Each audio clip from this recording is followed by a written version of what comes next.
Here is a message from the Honorable John M. Dalton, Governor of Missouri. You are about to see a plan developed by the new Division of Commerce and Industrial Development of our state.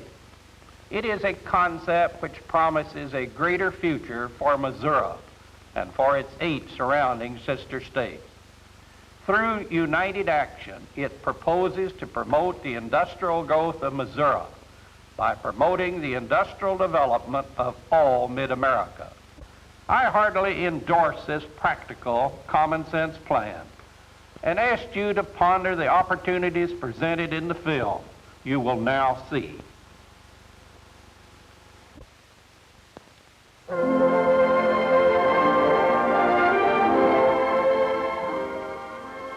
Here, in the Heartland, within a radius of 500 miles, lies a full 30% of the total of this nation's potential development. Arkansas, Missouri, Illinois, Iowa, Nebraska, Kansas, Tennessee, Kentucky, Oklahoma. Mid-America, the heartland of America's future. Men of courage and vision discovered this empire. Men like Louis Joliet and Father Marquette, De La Salle, Lewis and Clark, and thousands of other dauntless pioneers. Little did they dream that this region would someday become the food basket of the nation and the industrial heartland of America. As fleets of steamboats linked New Orleans, Memphis, St. Louis, St. Paul, Louisville, Kansas City, and Omaha, the country prospered. The Civil War acted as a catalyst to industry that created a tremendous demand for raw materials from America's heartland. The iron horse, the railroad, gave the young nation its first great leap forward. The rest is modern history. The rush for black gold, oil in Oklahoma, the growth of the superhighway, unlimited agricultural production, and jet travel have brought the markets of the nation and the world just minutes or hours away from our docks. The future? The future lies in united action by the big 9 states that vitalize Mid-America's industrial development. The door is open to every senator, governor, congressman, state development commission, chamber of commerce, industrial development corporation, labor union policy group, to every civic-minded business executive, and to every citizen of Mid-America. Will you come in? Today, Mid-America stands again on the threshold of its greatest chapter in the constant course of empire. No region is more strategically located to produce economically, ship efficiently, and serve intimately the expanding needs of one of America's greatest markets. Fully 30% of the nation's potential lies within a 500-mile radius. Pulling together as a block, we will make Mid-America the face of America's future. Over 200 years ago, Benjamin Franklin gave us a principle of action in national and world influence. Now is the time long overlooked for the states of Mid-America to wake up, for only in united action can we sell the image and the weight of Mid-America's industrial future. Only through united action will Mid-America achieve the power for progress at the national governmental level. The power of the vote is our only key to a just, equitable share of the tax-supported $40 billion annual purchasing power of the Pentagon and procurement. The voting power of Mid-America's big 9 states is equal to that of New York and the Middle Atlantic states, greater than California and Texas, 4 times that of Florida and Arizona, double that of either industrial New England or the Southeastern Industrial Group, equal to the Great Lakes St. Lawrence Waterways block. It is the voting power of 18 senators instead of only 2, and some 70 congressmen instead of only 6 or 12. You know it. Every politician knows it. Only votes count to protect and promote the heritage of Mid-America. It is a God-given heritage that includes America's greatest river system, the mighty Mississippi, the Missouri, the Ohio, Illinois, Tennessee, and the planned development of the Arkansas.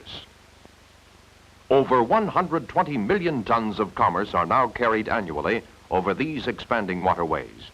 Unlimited water for industry and recreation is abundant in our rivers, streams, and countless man-made lakes.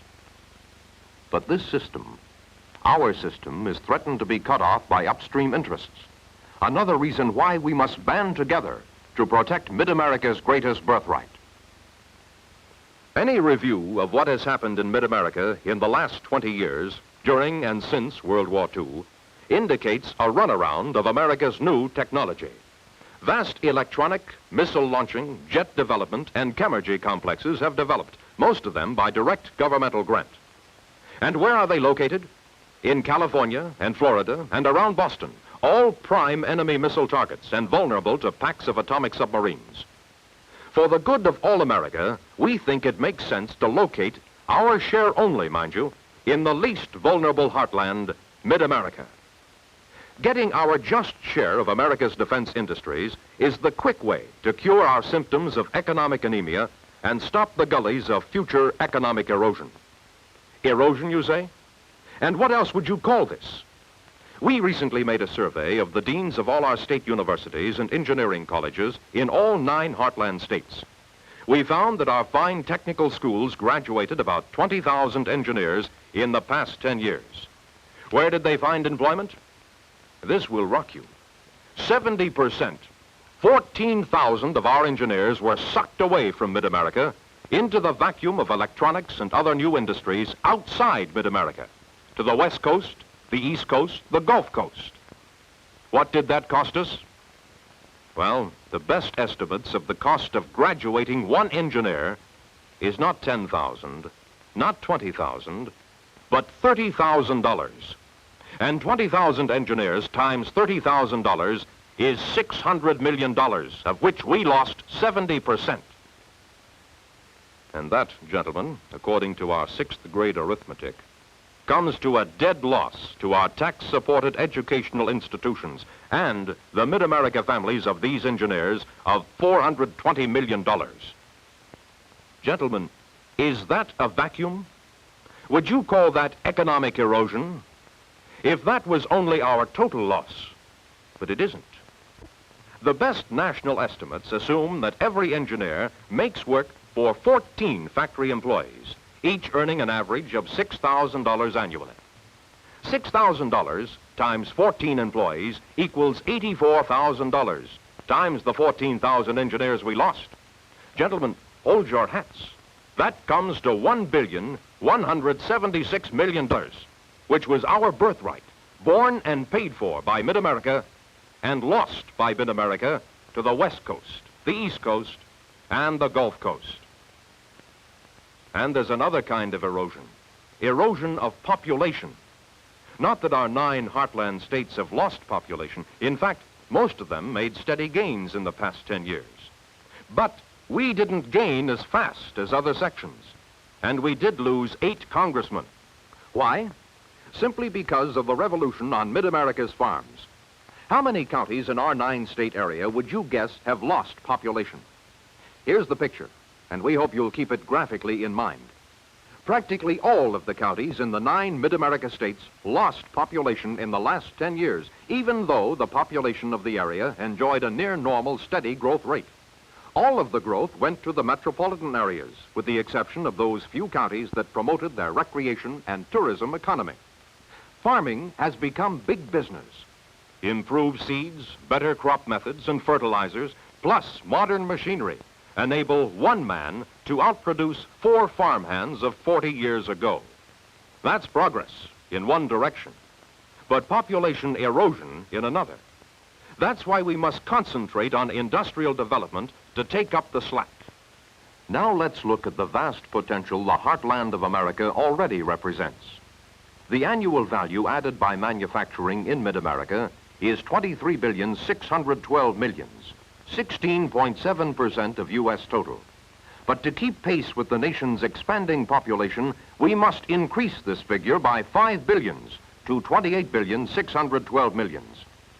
No other region of the nation has more to offer expanding industry, because no other section is better located to economically serve the entire nation.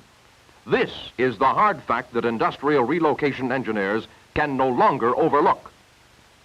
Nor can the nation's or the world's steel industry overlook the tremendous iron deposits estimated as high as 7 billion tons, which you see here in Missouri. Today, near Sullivan, Missouri, Merrimack Mining Company is rushing a $40 million mine to completion to produce 2 million tons annually for at least 50 years. And this is only the beginning. All this conceivably leads to a large integrated steel complex supporting scores of subsidiary industries to consume the products of our other 8 heartland states. Where industry is growing, agriculture already represents the market basket of America, with an annual product of 10,581 millions, 30.5% of the nation's total. Much of the nation's food processing industry is already here. Hundreds more processors will follow. They must, simply to compete by avoiding two-way transportation costs. The unlimited resources of mid-America go on and on. Oil, 459,128,000 barrels annually, 17.8% of U.S. total, and a growing complex of petrochemicals. Economical power in the form of natural gas to supply unlimited industrial growth. A network of 125,297 miles of gas transmission pipelines already exists, 23.5% of U.S. total. Mid-America now has 19.7% of the nation's electrical power. Already, billions have been committed for additional electrical energy plants, well ahead of consuming needs. In future potential, Mid-America's mineral production has only just begun. It already totals 2,888 millions annually, 16.8% of all U.S. production. Quick economical transportation is no problem in mid-America, for this productive power is joined by the 57,000 miles of railroad trackage, 26% of U.S. total, with marshaling and hump yards everywhere. This unsurpassed transportation system is by no means limited to the railroads. Midwesterners have been good road boosters for years. Mid-America highways represent 25.4% of the nation's total. 905,000 miles of primary highways to bring all America to our doors. Finally, Mid-America's greatest resource is its people, 31,500,000 strong. One of the nation's greatest pools of skilled and readily trainable labor supply. This, then, is the heartland of America. 9 great states with a combined income of 65,900 millions. But within a 500-mile radius, 101 billion is added to our primary market, 30% of the nation's total. Now, what are these 9 states doing to sell America, this great heartland profile, to the nation and the world? They're investing token money only, a total departmental budget of $5,800,000 annually. Millions more are needed to do an adequate job, the job that their industrial potential justifies. It's a job that can be done better through cooperation. Each state's individual budget is relatively small, but united, they become a powerful selling voice. We do not propose to pool these budgets. Rather, we propose to aim at the same mutual mid-America interests, each state's efforts adding strength to the efforts of her sister states. We have been asleep too long. We must wake up and work for a modern concept of power, the only effective force to influence big government and big industry. It is later than you think. Now is the time for our senators, governors, representatives, state promotional groups, labor unions, chambers of commerce, industrial development groups, the press, radio, TV, and civic-minded men everywhere to dedicate themselves and devote their talents to Mid-America's industrial development. United we stand. Divided we may fall. When our representatives in government grasp this great concept, the people will thank you with votes. How can we cooperatively promote this concept of a greater Mid-America? In the beginning, to start the ball rolling, just 1 penny per capita from each state, appropriated from unallocated contingency tax sources or from state-operated departments of commerce, would give us a fund of $315,000 per year. Enough to provide full-page ads frequently in the Wall Street Journal, Fortune, U.S. News, Time, Business Week, and the New York Times. Enough to provide a full-time top-echelon industrial engineer and public relations executive in the nation's capital. plus a Washington-based public relations firm. Enough to provide 100,000 printed brochures of this Mid-America Industrial Development presentation to be sent to senators, congressmen, and allocated in quantity to chambers of commerce, industrial development corporations, and every civic-minded businessman or industrial prospect. Money to provide a complete work packet of Mid-America Industrial Development materials to every chamber of commerce and industrial development corporation in all 9 states. A packet including ad maps, emblem stickers for letterheads, posters, and wall banners, speakers, continuous publicity. This program asks no public official to pull any punches. We expect him to say, "We want your industry in our state." But we also expect him to say, "If it can't be in our state, we want it in Mid-America." Then within 2 years, we must have a concerted drive in all 9 states by all Mid-America Industrial Development supporters to encourage their legislatures to authorize a powerhouse fund of 10 cents per capita, or 0.1% of total tax revenue for 3 years. This would create a total fund of $10 million, the greatest in the nation, to back the greatest region in the nation. Sound ambitious? Perhaps. But do you realize that if Mid-America got its fair share of the $40 billion defense budget alone, it would pump $6.5 billion of new industrial development into our economy alone annually? Every citizen of the big 9 states would receive an average return of $158 for every 10 cents invested. Is that a sales story, or isn't it? Never has a sound promotion plan offered so much to so many. This is the painless way to meet each state's growing demands for mental health facilities, schools, recreational facilities, and other social progress needs. This tremendous program concept would be administered by an annual joint meeting of governors, directors of state departments of commerce, and an advisory board of industrialists. This group would determine primary aims. A national public relations firm would continuously promote the concept. A top industrial engineer and public relations man based in Washington would officially represent the Heartland states in the halls of big government and big industry. Ben Franklin said it, and you know it.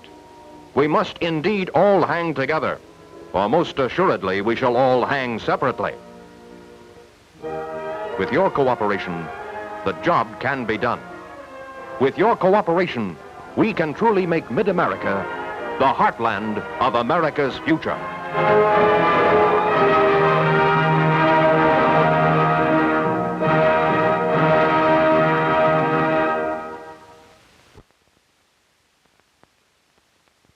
And now, may I introduce Mr. Lester E. Cox, Chairman of the new Missouri Division of Commerce and Industrial Development. Friends, I'm sure you'll agree with me, the best people in the nation live right here in Mid-America. But in our own individual selfish ways, we have sold each other short. The presentation you have just seen indicates graphically just how short and short-sighted we have been in failing to sell ourselves to the nation and the world. Here's one example. A recent issue of U.S. News and World Report tells about the allocation of prime defense contracts last year. 2/3 of the total went to 10 big states alone. Not one of our heartland states was ever mentioned. Need I say more? But I do say that no state has the power. No single state has the votes. No single state has all the resources. If we will only pool our interest in a common purpose and promote our selling story through a Mid-America group, we have the power and the potential for the tremendous progress right here in Mid-America. God gave us the natural resources and the kindred ideals of our people to endow the most prosperous region in time of peace and the safest center in time of war, to promote and perfect what the Creator put together.